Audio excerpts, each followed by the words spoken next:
I'm Dr. Darren Pretzel. I am the current 2024 president of the American Board of Facial Cosmetic Surgery.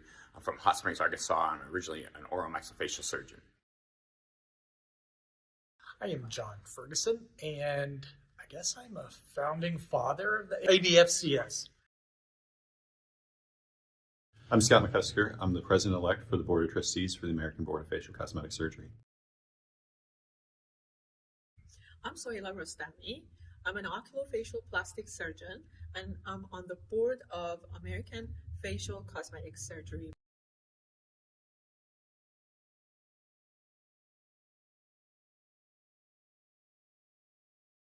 To prepare for the oral exam, it really varies. I got kind of lucky.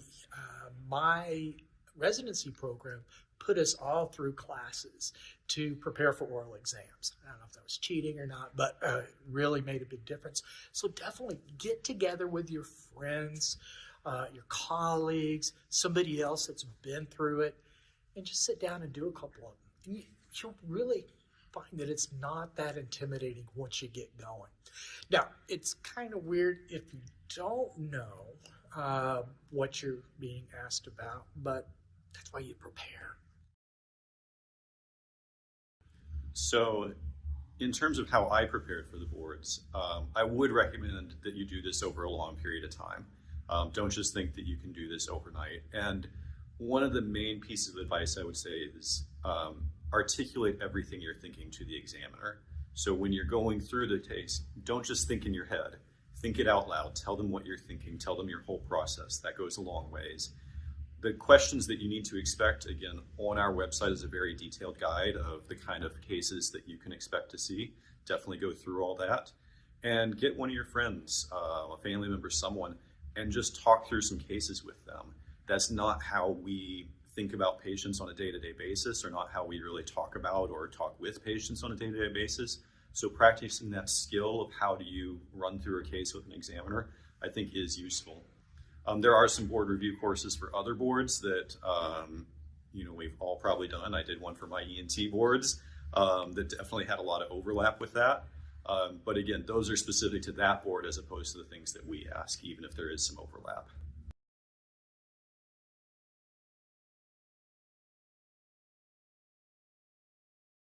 So the oral exam process, that can be very intimidating for a candidate to do. And the process is very professional. The way that it's set up, it's designed so that you know what the question is, you know what what they're asking. There's no trick questions behind it.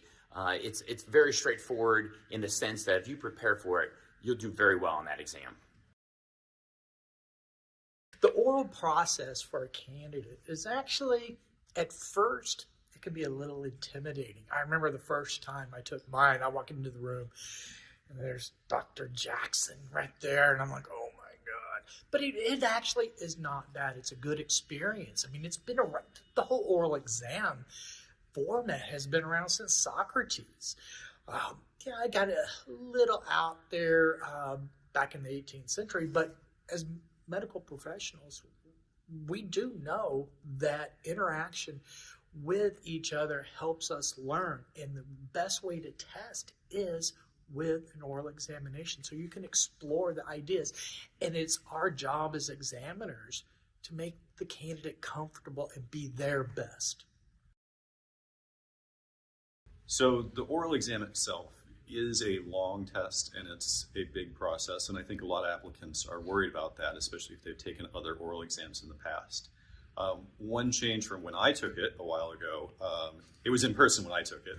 We've now moved to a Zoom format, and it looks like it's going to stay in that Zoom format for the time being. It's really case-based, so we're going to go through a case with you that's going to ask a number of questions about different aspects of that case, from very early with the diagnosis and patient evaluation to surgical options to the post-operative care. It's not designed to be adversarial. It may feel like that as a candidate, but really it's designed to test the limits of your knowledge and really your ability to look at every aspect of these cases. And much like the written, it's going to test every area of facial cosmetic surgery. It's not just going to be on one area. And so I would definitely encourage people really look at the areas of things that you don't do, or don't do as frequently, and spend more of your prep time looking at those things. Our oral exam currently is performed over Zoom, and we have worked extensively to make sure that the process goes seamless. We have examiners, 2 for each room, and we have multiple rooms, and the examiners will go from room to room with different protocols to be examined. The answers are usually very simple. We try to make sure you're able to come up with a diagnosis, plan, and then complication, and possibly if you be able to give us different alternative treatment for the complications.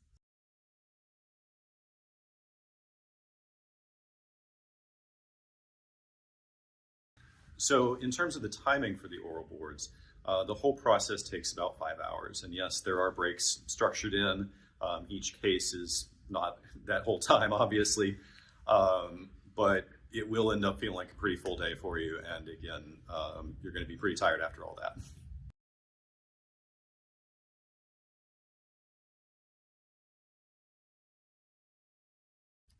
We usually tell all of our candidates that the exams are not there to fail you. It's just there to evaluate your knowledge, your base knowledge. If you have gone through proper training with your fellowship, and the fellowship itself should very well prepare you for your exam.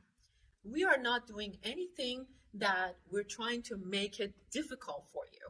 All of the questions have been multiple times reviewed and gone through the process of making sure that each question is a fair question and actually evaluate your basic knowledge related to cosmetic facial surgery. Definitely talk to your friends, talk to your colleagues, have them help you prepare, have us help you prepare. Look on our website, look at all the resources we provide, call us, email us, write us. We want to help you, we want to see you succeed, and it's a lot of work, but it will be worth it.